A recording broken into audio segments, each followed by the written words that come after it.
on what is he good at, what can he do well. If his 10th class results are low, in the previous 9 years also he has not achieved anything great, his attention span is small, he is not able to focus on anything, then to push that kind of a person into further studies, higher studies, etc., will be a waste of time and resources. So the assessment can reveal, suppose we get a feedback that this is the condition of that student, but he is very good at sketching, very good at drawing. Can we recommend a course, a skilling course in animation, VFX, game development, which also is an area where lots of high-paid jobs are coming, international jobs are coming. So instead of forcing him to study something else which will be of no use to him. So the assessment will give multiple recommendations. A menu of options will be given to him. Let us say the parents, at that age, the parents have a more dominant role. So let us say the parents ignore the advice that we give. They decide to admit him in 11th and 12th, intermediate. We will do one more round of assessment after his 12th. If anything has changed, that will be captured in the assessment. If nothing has changed, then the recommendations will be the same. So at every stage, suppose despite our recommendation, they choose to admit him in an engineering college, completes his engineering.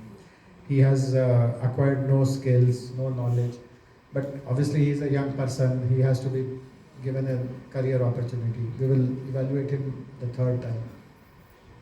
And finally, if they agree that this, of the 8 recommendations or 10 recommendations that we give to you, X recommendation is the best. And then we will support him in fulfilling that X recommendation. If that requires him to join a course, how do you join the course? Which are the institutions which teach those courses? What is the fee structure? Are you eligible for any scholarship? If there's some entrance exam, how to prepare you for that exam, and so on and so forth. And then after he does that course, how to find a good job, how to get placed, who are the companies who are asking for candidates, and so on. And of course the network of companies, etc., that will be very dynamic. Suppose a new company comes, they will be added to the pool. Some sector may become kind of insignificant due to certain global reasons. For instance, currently we see the American government is imposing all kinds of barriers, tariffs. Some segment which used to have a huge overseas potential can suddenly go down. So a very dynamic analysis will be done.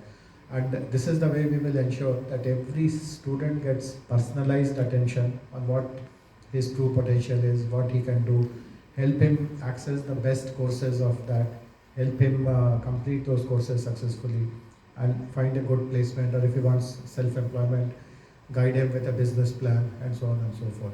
So I spoke so extensively about all these things is because all this can be achieved only by using AI. It is not humanly possible. I mean, we just will not be able to assess, let us say, 12 lakh children who complete 10th class every year, 8 lakh children who complete intermediate every year, some 1,50,000 students who pass out of engineering every year, and so on and so on. No human being, no system using human resources can do all these kind of things. So if you look at how Telangana wants to advance as a state in terms of skilling, we have to rely on AI, and this is the next big task. So from a macro perspective, and obviously the AI tool will be applied at every level. It will be useful for student because it will generate a very accurate analysis of his capabilities. It will give him very precise inputs on what institutions will suit him, what courses will suit him. It will help him prepare for those courses. It will assist him in doing his assignments and classwork and homework properly. It will assist them in preparing for the exam. It will assist them in preparing for the interviews. And if at the end of all this effort, if he gets a good, well-paying job, he supports his family, he becomes a kind of a valued person in the society, in his community. It also helps in a way the parents, the community, and at a larger level, it assists the society and the state, etc. So we could not have even dreamt of this pathway, this vision without AI. So in that sense, I mean, it is very, very useful, very valuable, and we just can't do without it, is what I wanted to tell. I think